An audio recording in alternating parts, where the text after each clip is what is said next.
107 സങ്കീർത്തനം മറ്റുള്ള സങ്കീർത്തനങ്ങളിൽ നിന്നും വളരെ വ്യത്യസ്തമാണ്. ഭാവനയുടെ സംഗീതങ്ങൾ പലപ്പോഴും അവിടെ ഇണക്കി ചേർത്തുകൊണ്ട് മനുഷ്യനും ദൈവവുമായിട്ടുള്ളതായ ഒരു ബന്ധത്തെ അരക്കിട്ടുറപ്പിക്കുന്ന ഒരനുഭവത്തെ അവിടെ പ്രകീർത്തിച്ചിട്ടുണ്ട്. 28, 29, 30 വാക്യങ്ങളിലേക്ക് ഈ പ്രഭാതത്തിൽ നമുക്കൊന്ന് കടന്നു വരാം. ദാവീദ് ആ സങ്കീർത്തനം എഴുതുമ്പോൾ തൻ്റെ ഭാവനയിൽ കൂടെ ഒരു കൂട്ടം മനുഷ്യരെ ദാവീദ് തൻ്റെ മുൻപിൽ കണ്ടു. എന്നിട്ട് താൻ എഴുതുകയാണ്, അവരുടെ കഷ്ടതയിൽ അവർ യഹോവയോട് നിലവിളിച്ചു. ആരാണ് ഈ അവർ എന്ന് പറയുന്നത്? താൻ ആരെയോ ഒരു കൂട്ടം ജനത്തെ തൻ്റെ മനസ്സിൽ ധ്യാനിച്ചുകൊണ്ട് അവരെക്കുറിച്ച് എഴുതുകയാണ്. അവരുടെ കഷ്ടതയിൽ അവർ യഹോവയോട് നിലവിളിച്ചു, അവരുടെ ഞെരുക്കങ്ങളിൽ നിന്ന് അവൻ അവരെ വിടുവിച്ചു. കഷ്ടതയുടെ നടുവിൽ നിന്നുകൊണ്ട് നിലവിളിക്കുന്ന ഒരു കൂട്ടം ജനങ്ങളെ അവർ ഞെരുക്കത്തിലായതുകൊണ്ടാണ് അവർ ദൈവത്തോട് നിലവിളിച്ചത്. ആദ്യം ദൈവം അവരുടെ ഞെരുക്കങ്ങളിൽ നിന്ന് അവർക്കൊരു വിടുതൽ കൊടുത്തു. അങ്ങനെയാണ് ദൈവത്തിൻ്റെ പ്രവൃത്തി ചെയ്യുന്നത്. പലപ്പോഴും നമ്മൾ കഷ്ടതയുടെ നടുവിൽ നിന്നുകൊണ്ട് വിളിക്കുമ്പോൾ ദൈവം നമ്മൾ ഏത് രീതിയിലാണ് നമ്മൾ ഞെരുക്കങ്ങൾ അനുഭവിക്കുന്നതെന്ന് ദൈവം തിരിച്ചറിയുന്നു. ദൈവത്തിൻ്റെ ആത്മാവ് ശോധന ചെയ്യുന്നു. ആദ്യമായിട്ട് ദൈവം നമ്മെ ഫ്രീ ആക്കും. ഞെരുങ്ങിയിരിക്കുന്ന അനുഭവത്തിൽ നിന്ന് നമ്മളെ സ്വതന്ത്രരാക്കും. അതിനുശേഷം 29, 30 വാക്യം വായിക്കുമ്പോഴാണ് എന്താണ് ദാവീദ് തൻ്റെ ഭാവനയിൽ കൂടെ കണ്ടതെന്ന് നമുക്ക് വ്യക്തമായി മനസ്സിലാക്കുവാൻ കഴിയുന്നത്. ഇങ്ങനെ എഴുതിയിരിക്കുന്നു, കൊടുങ്കാറ്റിനെ അവൻ ശാന്തമാക്കി, ശാന്തത വന്നതുകൊണ്ട് അവർ യഹോവയിൽ സന്തോഷിച്ചു. 30 വാക്യം, അവർ ആഗ്രഹിച്ച തുറമുഖത്ത് ദൈവം അവരെ എത്തിച്ചു. ദൈവത്തിന് സ്തോത്രം. ഇപ്പോഴാണ് ആരെയാണ് ദാവീദ് തൻ്റെ മുൻപിൽ ഭാവനാത്മകമായി കണ്ടത് എന്ന് നമുക്ക് നല്ലൊരു പിക്ചർ കിട്ടിയിരിക്കുകയാണ്. ഒരു കൂട്ടം ജനങ്ങൾ പായ്ക്കപ്പലിൽ ഒരു തുറമുഖത്തേക്ക് പോകണമെന്നുള്ള ആഗ്രഹത്തോടു കൂടി ഒരു കരയിൽ നിന്നും അല്ലെങ്കിൽ ഒരു ഗ്രാമത്തിൽ നിന്നും ഒരു തുറമുഖത്തു നിന്നും വേറൊരു തുറമുഖത്തേക്ക് യാത്ര തിരിച്ച ഒരു കൂട്ടം ജനങ്ങൾ. ആ ജനങ്ങൾ യാത്ര തിരിച്ച് കടലിൻ്റെ മധ്യത്തിൽ ചെന്നപ്പോൾ അവർക്ക് പ്രതികൂലമായി കൊടുങ്കാറ്റ് വീശി. നമുക്കറിയാം, പായ്ക്കപ്പൽ കാറ്റിൻ്റെ ഗതി അനുസരിച്ചാണ് യാത്ര ചെയ്യുന്നത്. അന്നത്തെ കാലത്ത് പലപ്പോഴും പായ്ക്കപ്പലിൽ യാത്ര ചെയ്യുമ്പോൾ അനേക ദിവസങ്ങൾ യാത്ര ചെയ്തിരുന്നാലും നമ്മൾ ആഗ്രഹിക്കുന്നതായ ഉന്നം വയ്ക്കുന്നതായ തുറമുഖത്ത് എന്ന് ചെന്നെത്തുമെന്ന് യാതൊരു ഗ്യാരണ്ടിയുമില്ല. കാലാവസ്ഥ പെട്ടെന്ന് മാറിയാൽ ദിവസങ്ങളും മാസങ്ങളും ചിലപ്പോൾ താമസിച്ചു പോകും. കപ്പലിൽ പട്ടിണിയും പ്രയാസവും ദാഹവും ഒക്കെ അനുഭവപ്പെട്ടേക്കാം.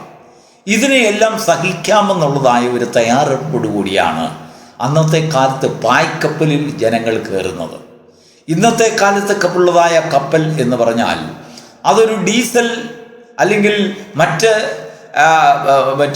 ഇന്ധനങ്ങൾ കത്തിച്ചുകൊണ്ടാകുന്നതായ ഒരു എൻജിൻ അതിൽ പ്രവർത്തിക്കുന്നതിനാൽ ഒരു മോട്ടോറിൻ്റെ സഹായത്തോടുകൂടി ആ കപ്പലിനെ മുൻപോട്ട് പോകുവാൻ സഹായിക്കുന്നുണ്ടെങ്കിൽ ദാവീദ് എഴുതുന്നതായ അവരുടെ യാത്ര തീർച്ചയായിട്ടും ഒരു പായ്ക്കപ്പലിലായിരുന്നു എന്ന് നമുക്ക് മനസ്സിലാക്കുവാൻ കഴിയും. കാറ്റിൻ്റെ ഗതി അനുസരിച്ചുള്ളതായ യാത്ര ഒരു ലക്ഷ്യവുമില്ലാത്ത യാത്രയാണ്. പലപ്പോഴും ചെന്നെത്തേണ്ടതായ സ്ഥാനത്ത് എത്താറില്ല. അടുത്തെവിടെങ്കിലും അന്യദേശങ്ങൾ അല്ലെങ്കിൽ ഏകദേശം അടുപ്പമുള്ള ഒരു ദേശത്ത് അവർ ചെന്നെത്തും. അവിടെ ഇറങ്ങും. അവിടെ നിന്നൊരു ചരക്ക് കയറ്റും. പലപ്പോഴും പല സമയത്തും അവരാഗ്രഹിക്കുന്ന തുറമുഖത്ത് എത്താറില്ല. എന്നാൽ ഇവിടെ വ്യത്യസ്തമായ ഒരു കൂട്ടം ജനത്തെക്കുറിച്ച് ദാവീദ് പറയുന്നു. അവർ പായ്ക്കപ്പലിൽ യാത്ര തിരിച്ചു എങ്കിലും എന്ന് ചെന്നെത്തും എന്ന് അവർക്ക് നിശ്ചയമില്ലായിരുന്നു. എങ്കിലും അവരുടെ യാത്ര മധ്യേ വലിയ കൊടുങ്കാറ്റ് വീശി എങ്കിലും അവർ യഹോവയോട് നിലവിളിച്ചു. അവരുടെ ഞെരുക്കങ്ങളിൽ നിന്ന് ദൈവം അവരെ വിടുവിച്ചു. അവർ സഞ്ചരിച്ചിരുന്നതായ കപ്പലിന് വിരോധമായി ഉണ്ടായിക്കൊണ്ടിരുന്നതായ കൊടുങ്കാറ്റിന് ഒരു ശാന്തത വരുത്തി.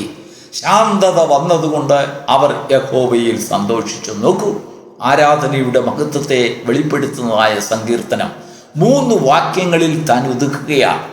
ഒരു കൂട്ടം ജനത്തെ അവർ എവിടെ നിന്ന് യാത്ര തിരിച്ചു, എങ്ങനെയാണ് യാത്ര തിരിച്ചത്, അവരുടെ യാത്രാമധ്യേ എന്തെല്ലാം ബുദ്ധിമുട്ടുകൾ ഉണ്ടായി, അതിനുശേഷം അവർ എന്താണ് ചെയ്തത്, ഒടുവിൽ എന്ത് സംഭവിച്ചു എന്നിങ്ങനെ വലിയൊരു ചരിത്രത്തെ കേവലം 3 വാക്യങ്ങളിൽ ഒതുക്കിക്കൊണ്ട് ദാവീദ് വളരെ മനോഹരമായി വർണ്ണിക്കുകയാണ്.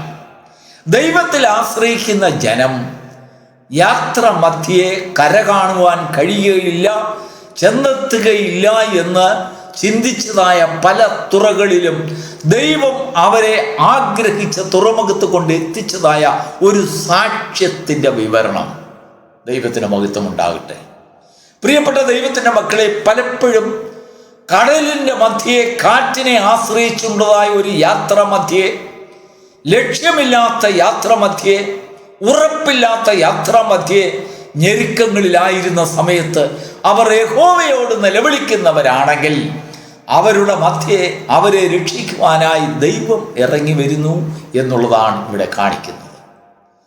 പലപ്പോഴും നിന്റെ ബുദ്ധിയിലും ജ്ഞാനത്തിലും നിന്റെ കഴിവിലും കൂടെ നീ ആഗ്രഹിച്ച തുറമുഖത്ത് എത്തുവാൻ കഴിയുകയില്ല എന്ന് പലപ്പോഴും നിനക്ക് അനുഭവം കൊണ്ട് അനേക മുന്നറിയിപ്പുകൾ ജീവിതത്തിൽ വന്നിട്ടുണ്ടെങ്കിലും ദൈവത്തിൽ ആശ്രയിക്കുന്ന ഒരു വ്യക്തിയാണെങ്കിൽ നിനക്ക് വേണ്ടി ദൈവം താണിറങ്ങി വരും.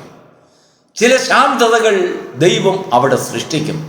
ചില കൊടുങ്കാറ്റുകളെ ദൈവം ശാന്തമാക്കും. ദൈവം നിന്റെ യാത്രയെ അത്ഭുതമാവണ്ണം മുൻപോട്ട് പോകുവാനുള്ളതായ അനേക സന്ദർഭങ്ങൾ ദൈവം നിന്റെ മുൻപിൽ കൊണ്ടുവരും. നിനക്കറിയില്ല എന്ന് അവിടെ ചെന്നെത്തും എന്നുള്ളത് നിനക്കറിയില്ല എങ്കിലും ദൈവം നിന്നോടുകൂടെ ഉണ്ടെങ്കിൽ നീ ഇന്നപ്പോൾ അവിടെ ചെന്നെത്തും എന്ന് നിനക്ക് ഉറപ്പോടെ പറയുവാൻ കഴിയും. ദൈവത്തിന് സ്തോത്രം. എല്ലാ മനുഷ്യർക്കും ഇന്ന തുറമുഖത്ത് ചെന്നെത്തണമെന്ന് വലിയൊരു ആഗ്രഹമുണ്ട്.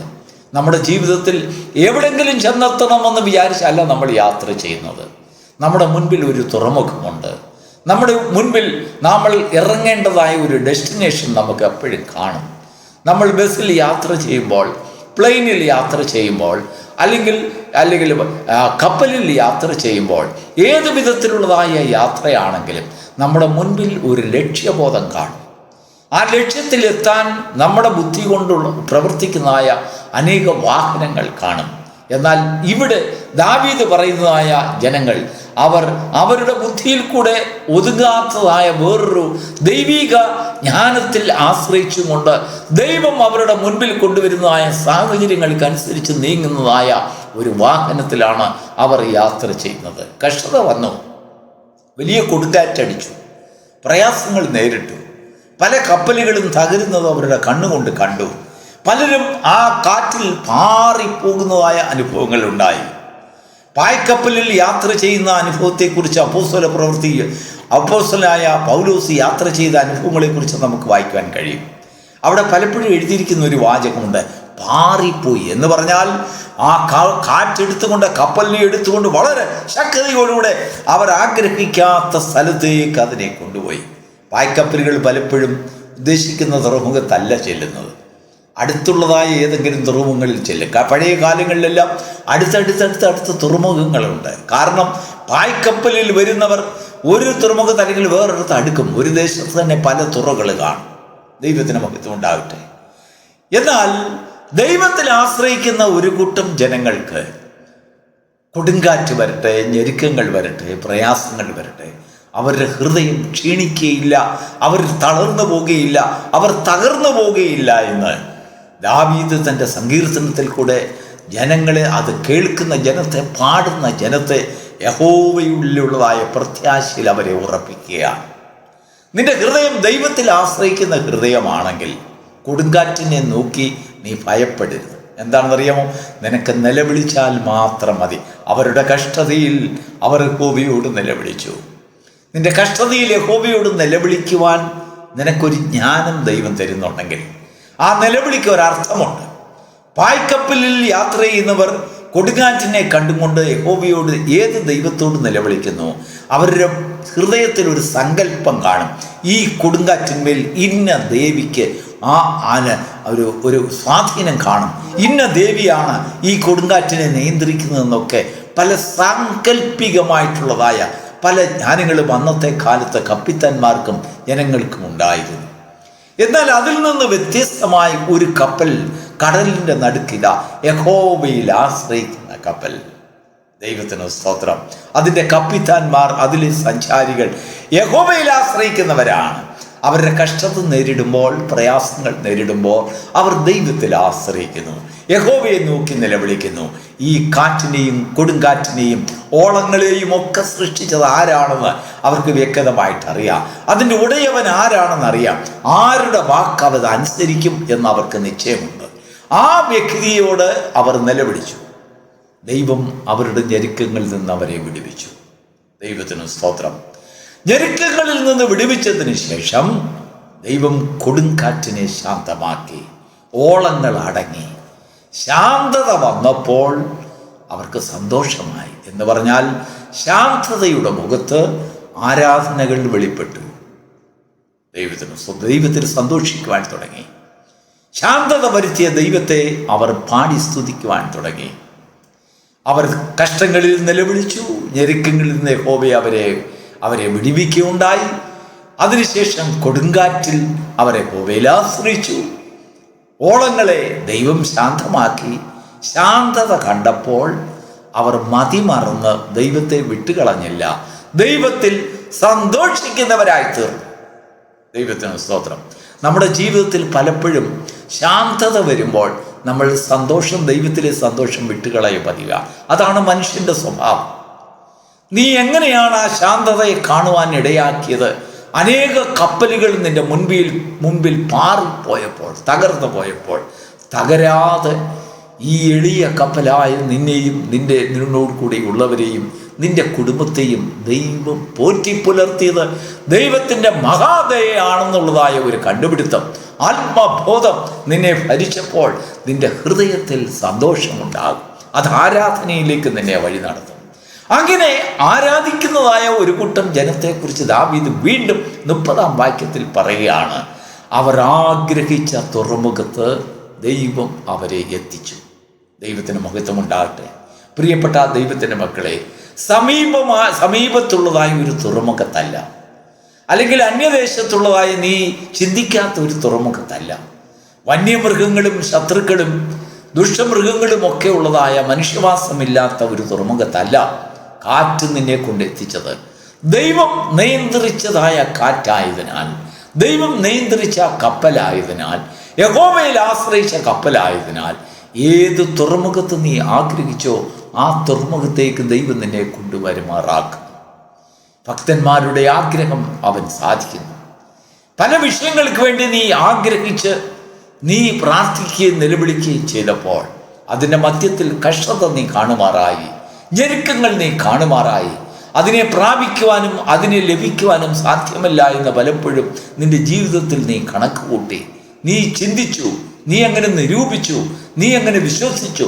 എങ്കിലും നിന്റെ നിരൂപണങ്ങളെ മാറ്റി എഴുതിക്കൊണ്ട് ഒരു ദിവസം നീ കണ്ണു തുറന്നപ്പോൾ ഇതാ നീ ആഗ്രഹിച്ച തുറമുഖത്ത് നിന്റെ കപ്പൽ വന്നെത്തിയിരിക്കുന്നു. എത്ര മനോഹരം! ഇതാണ് ദൈവത്തിൻ്റെ പ്രവൃത്തി. കഷ്ടതയിൽ യഹോവയോട് നിലവിളിക്കുവാൻ, ഞെരുക്കങ്ങളിൽ യഹോവയോട് നിലവിളിക്കുവാൻ നീ അഭ്യസിക്കുമെങ്കിൽ കൊടുങ്കാറ്റിനെയും കാറ്റിനെയും ഓളങ്ങളെയും കണ്ട് നീ ഭയപ്പെടേണ്ട ആവശ്യമില്ല. നിന്റെ മനസ്സിൽ ഏത് തുറമുഖമാണ് നീ ചിന്തിക്കുന്നത്, എവിടെയാണ് നിനക്ക് ഇറങ്ങേണ്ടത് എന്നുള്ളതായ ഒരു ആഗ്രഹം നീ കർത്താവിൻ്റെ കാര്യത്തിൽ കൊടുക്കണം. ആഗ്രഹിച്ച തുറമുഖത്തെക്കുറിച്ച് അവർ പറഞ്ഞു, ദൈവത്തോട് തുറന്നു പറഞ്ഞു, കർത്താവേ, ഇന്ന തുറമുഖത്താണ് എനിക്ക് എത്തേണ്ടത്. ആ തുറമുഖത്തെക്കുറിച്ചുള്ളതായ ഒരു ജ്ഞാനം അല്ലെങ്കിൽ ഒരു അറിവ്